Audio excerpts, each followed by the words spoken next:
यहां पर हम आपको बताना चाहेंगे इस वक्त की एक और बड़ी खबर आपको बताते हैं। ब्रिटिश मीडिया के हवाले से खबर है न्यूक्लियर थ्रेट को लेकर।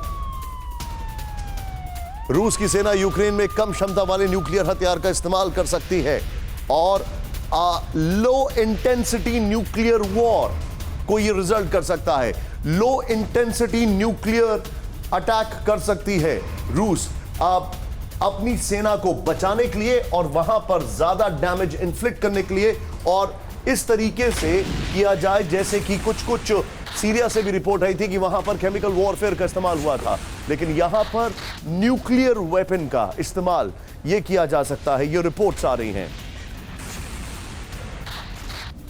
इस बीच रूस की तरफ से भी न्यूक्लियर हमले का इशारा किया गया है। रशिया के इंटेलिजेंस एजेंसी स्पाई के चीफ का बड़ा बयान आया है। सरगेई नर्शकिन ने कहा कि रूस एटमी ताकत वाला देश है, इसलिए अमेरिका रूस को हल्के में ना ले। यह टिपिकल रिटोरिक है जो रशिया बार बार कर रहा है। उनके राष्ट्रपति, उनके विदेश मंत्री, हर कोई इसी चीज का गुणगान बार बार कर रहे हैं कि रशिया एक न्यूक्लियर कंट्री है।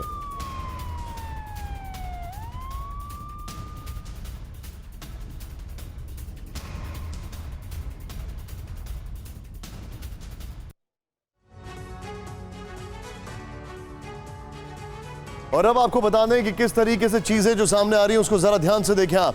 अब रूस के तेवर देखकर लगता है कि अब आर पार की बात होगी यहां पर, और न्यूक्लियर प्लांट पर कब्जे का मतलब यह भी है कि अगर थर्ड वर्ल्ड वॉर हुआ तो फिर साइलोज में रखे एटम बम भी निकल सकते हैं। सबमरीन से न्यूक्लियर अटैक की आशंका बढ़नी तय है। जरा ध्यान से देखें आप। पूरी दुनिया में इस वक्त 13,000 से ज्यादा न्यूक्लियर वेपन्स हैं, और यह सुनकर आप हैरान रह जाएंगे कि दुनिया के 200 से ज्यादा मुल्कों में से सिर्फ 9 देशों के पास ये न्यूक्लियर वॉरहेड्स मौजूद हैं। वैसे अब ये कोई छिपी हुई बात नहीं है कि रूस के पास सबसे ज्यादा न्यूक्लियर आर्सेनल है। कई रिपोर्ट्स इसकी तस्दीक कर चुकी हैं। रशिया के न्यूक्लियर कमांड में इस वक्त 6,257 एटम बॉम्ब हैं।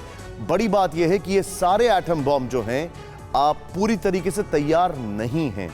ये एक बहुत बड़ी बात है, लेकिन यहां पर 1650 जो बॉम्ब है वो डिप्लॉय हैं।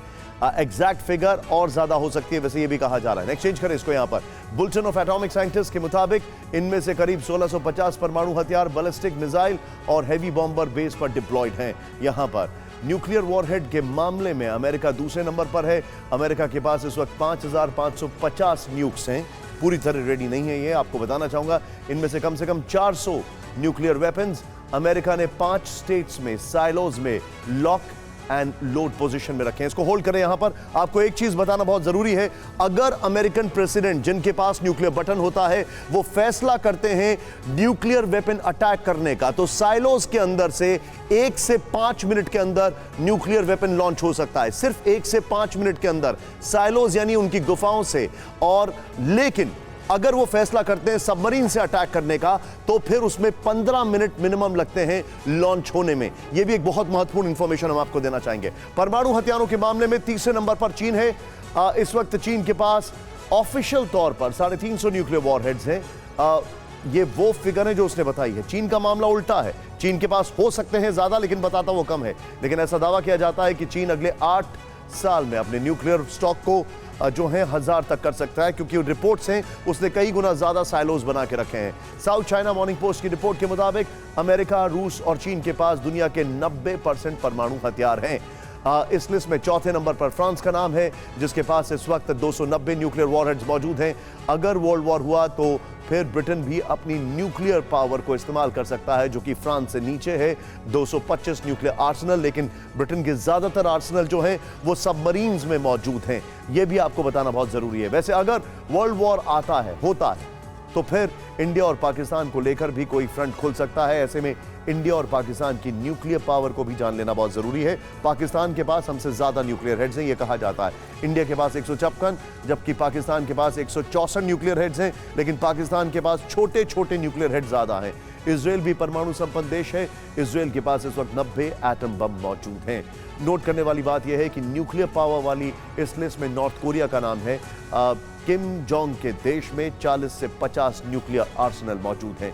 नॉर्थ कोरिया तो यह भी दावा करता है कि उसके पास एटम बम ले जाने वाली इंटरकॉन्टिनेंटल बैलिस्टिक मिसाइल मौजूद है जो अमेरिका तक को टारगेट कर सकती है, लेकिन उसकी इंटरकॉन्टिनेंटल बैलिस्टिक मिसाइल फेल हो चुकी है। यह भी हम आपको बताना चाहेंगे। यह भी इस वक्त की बड़ी महत्वपूर्ण जानकारी आपको देना चाहेंगे।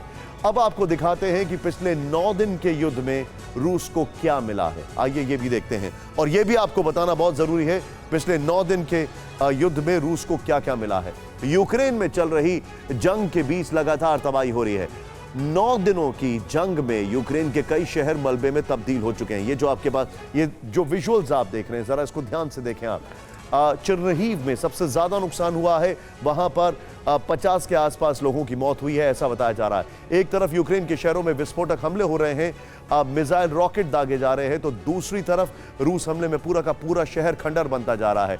रूसी फाइटर जेट्स ने तमाम अपीलों के बावजूद रिहायशी इलाके, स्कूल और अस्पतालों को निशाना बनाया है। मैं आपको बताना चाहूंगा, यूरोपियन यूनियन ने बाकायदा इस बात की तस्दीक की है कि कैसे वहां पर यूरोपियन यूनियन ने कहा है कैसे रशियन मिलिट्री जो है वो बॉम्बिंग और शेलिंग कर रही है रिहायशी इलाकों में, और ऐसा उन्होंने 13 लोकेशंस को आइडेंटिफाई किया है, जिसको बाकायदा CNN ने जियो लोकेट करके वेरीफाई भी किया है। और ये हमले अभी भी जारी हैं, लेकिन यूक्रेन की सेना भी हार नहीं मान रही है। रूसी हमले के खिलाफ सेना के साथ साथ 16,000 विदेशी वॉलंटियर ने भी यहां मोर्चा थामा हुआ है। यही वजह है कि इस जंग में तारीख पर तारीख बदल रही है और युद्ध और विध्वंसक होता जा रहा है। देखिए यह रिपोर्ट।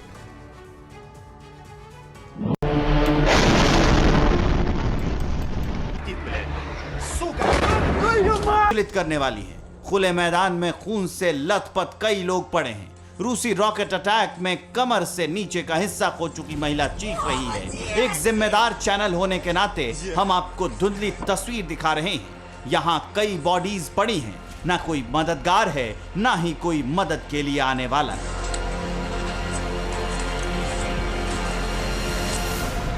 चेरनिहिव से आई बर्बादी की यह तस्वीर तबाही की सिर्फ एक गवाही नहीं है, ऐसी दर्दनाक तस्वीरें अनगिनत हैं।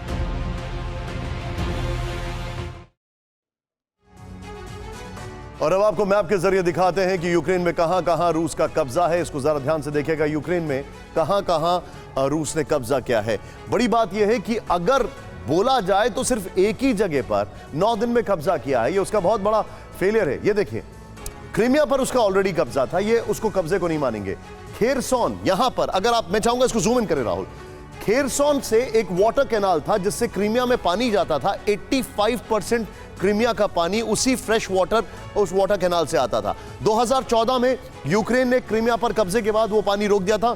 खेरसोन पर कब्जा करने का सबसे पहला उद्देश्य ये था। यहां पर खेरसोन पर कब्जे का मतलब है, अगर हम बात करें यहां पर ओडिशा जो है, खेरसोन से ओडिशा के ऊपर नॉन स्टॉप अटैक किए जा सकते हैं। यह इकलौता ऐसा इलाका है जहां से पूरा का पूरा ट्रांसपोर्टेशन और एक्सपोर्ट होता है यूक्रेन का।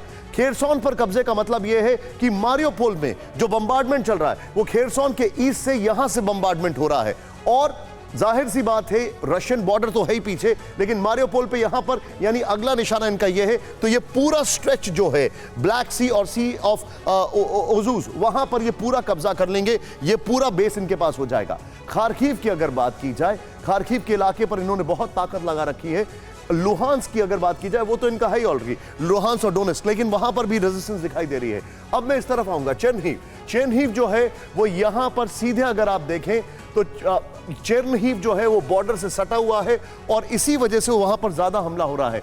ये कीव की अगर बात करें, कीव से अगर सीधे यहां पर लाइन खींचे बेलारूस, तो बेलारूस से कीव जो है सिर्फ 140 किलोमीटर दूर है बॉर्डर से, और बेलारूस से बताया जा रहा है वहां से लोग निकल चुके हैं कीव पर हमला करने के लिए, और बेलारूस की सरकार इसको कंफर्म नहीं कर रही है, लेकिन चेर्नोबिल पर वो कब्जा कर चुके हैं। ये हमारे पास फैक्ट है। लवीव में भी बम्बार्डमेंट हुआ है, लेकिन इस साइड पर पोलैंड है, यहां पर अगर आप देखें, और बताया जा रहा है कि पोलैंड से विमान मिल रहे हैं। तो जितने भी डिफेंस एनालिस्ट ये बोलते हैं कि अगर उनके सारे एयर स्पेसेस यहां पर और यहां पर खत्म कर दिए हैं, तो हो सकता है उन्होंने कुछ एयर स्पेसेस यहां पर भी बनाए हों जहां से वो वापस काउंटर अटैक कर रहे हैं और उनको इसी जगह से वेपन्स मिल रहे हैं।